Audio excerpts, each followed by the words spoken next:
का आज अंतर्राष्ट्रीय समरसता मंच कार्यालय में आपको अंतर्राष्ट्रीय वृद्धजन दिवस के उपलक्ष्य में आपका हार्दिक अभिनंदन, आपका स्वागत। आज हम वृद्ध दिवस के सम्मान में आप क्या कहना चाहेंगे पूरे विश्व में?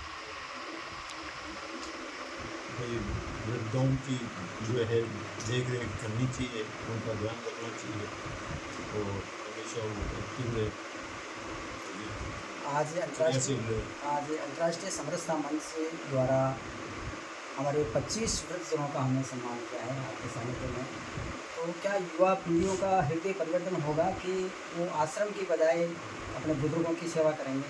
ऐसा कुछ उनका परिवर्तन होना चाहिए, हृदय परिवर्तन, उसके लिए जागरूकता होना चाहिए।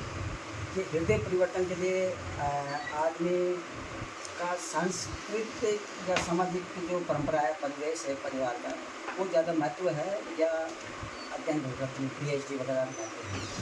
सामाजिक और सांस्कृतिक जो है उनका। हरमान साहिब जी, आपसे हम ये जानना चाहेंगे कि आप नेशनल लेवल का एक प्रतिनिधित्व कर रहे हैं अपने समाज का और कई संस्थाओं से आप जुड़े हुए हैं कि जो आज अंतर्राष्ट्रीय जो वृद्ध दिवस है, इसकी क्यों ज़रूरत पड़ी?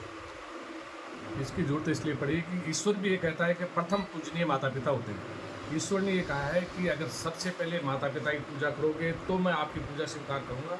अगर आपके माता पिता तकलीफ में है और आप मेरे मंदिर में ढोक लगा रहे हो तो कहते ही मेरे को बर्दाश्त नहीं होगी, न मैं स्वीकार करूँगा। आज जो युवा शक्ति अपने इस सारी संस्कृति को भूल के और IT सेक्टर में विदेशों की तरफ रुझान हुआ है मैगजीन, उससे हमारे बुजुर्गों की भी कहीं ना कहीं गलती है कि कभी भी उन्होंने ये सोचा कि एक उसके संतान है और उसको भी पढ़ा लिखा के विदेश की तरफ रुझान कर दिया।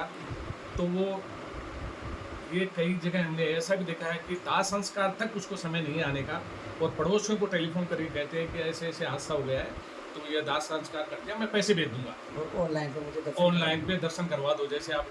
तो ये समस्या यहाँ समाज में बहुत बड़ी विकृति है, क्योंकि आज की युवा शक्ति जैसे जैसे पढ़ने में हम तो ये सोच रहे हैं हमारा बच्चा पढ़ के आगे बने, लेकिन संस्कारों के अभाव में ये चीज़ें हो रही है। तो निश्चित रूप से प्रत्येक परिवार को संस्कार बच्चों में डालना बहुत जरूरी है।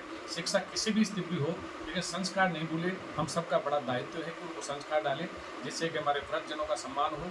आज जो वृद्ध आश्रम को रुझान हो रहा है लोगों का, ये बहुत बड़ी विकृति है समाज में। हमारे सनातन धर्म का तो इसमें बिल्कुल 100% रुझान हो गया है कि जो भी बुजुर्ग आते हैं और अपनी पेंशन के आधार पर वृद्ध आश्रम में जाके बैठ जाते हैं। तो ये आज समाज में बड़ी विडंबना है। तो युवा शक्ति को समझना चाहिए कि जिस माता पिता ने मुझे जन्म देके इस स्तर पे पहुंचाया, इतना बड़ा कि यार कल की मैं भी किसी का माँ बाप बनने वाला हूँ, तो उसको ये ध्यान में रखते हुए अपने बुजुर्गों का सम्मान करना चाहिए। ये संदेश आपके टोड़ी जी के माध्यम से जो आज संदेश दिया है 25 बुजुर्गों का, ये तहे दिल से इनका मैं धन्यवाद देना चाहूँगा कि ऐसा कार्यक्रम नियमित रूप से करने से आज युवा शक्ति कुछ न कुछ समझे और बुजुर्गों का सम्मान। आपके नेतृत्व में जो आपका विद्यालय चल रहा है, उसमें आप भारतीय सामाजिक परंपराओं को आगे बढ़ा रहे हैं, तो आपको कई चैलेंजिंग धमकियाँ वगैरह भी इस तरह का मिल रहा होगा पश्चाताप दोषों से या पश्चाताप जो मानसिक रोगी है उनके माध्यम से? ऐसा है, समाज में जो आगे बढ़ेगा ये चीज़ें तो नियमित रूप से आती रहती है। जो भी आगे बढ़ता है तो उसके कदम रोकने के लिए कहीं ना कहीं अवरोध पैदा करने वाले बहुत हैं। क्योंकि किसी आज जो समाज में जो विडंबना सबसे ज़्यादा तो ये है कि दूसरे के सुख को देख के कोई खुश नहीं है, वो खुद दुखी है, दूसरों के सुख को देख खुद बीमार हो जाएगा। ऐसे ऐसे समाज को, ऐसे ऐसे परिवारों को हमने देखा है कि वो चाहता है उसको नुकसान करने के लिए मेरे 10 लाख लग जाए, लेकिन उसको नुकसान होना चाहिए, चाहे मैं मान के दे दूँ, ब्याज पे ला के दे दूँ, लेकिन उसको नुकसान हो। ये समाज में बहुत बड़ी विकृति आ गई है। दूसरे को नुकसान पहुँचाने के लिए वो किसी भी स्तर तक गिर सकता है। तो ये एक सोच है व्यक्ति की। तो उनसे आदमी को निरंतर बढ़ने के लिए अपना आत्मविश्वास नहीं खोए और निरंतर आगे बढ़ते रहे। ईश्वर सहयोग करता है, निश्चित रूप से ईमानदारी से काम करेगा, सेवा करेगा समाज की, उसको सहयोग ईश्वर करेगा। ईश्वर भी आस्था रखते हुए, श्रद्धा रखते हुए आगे बढ़ो, कोई रोकने वाला नहीं।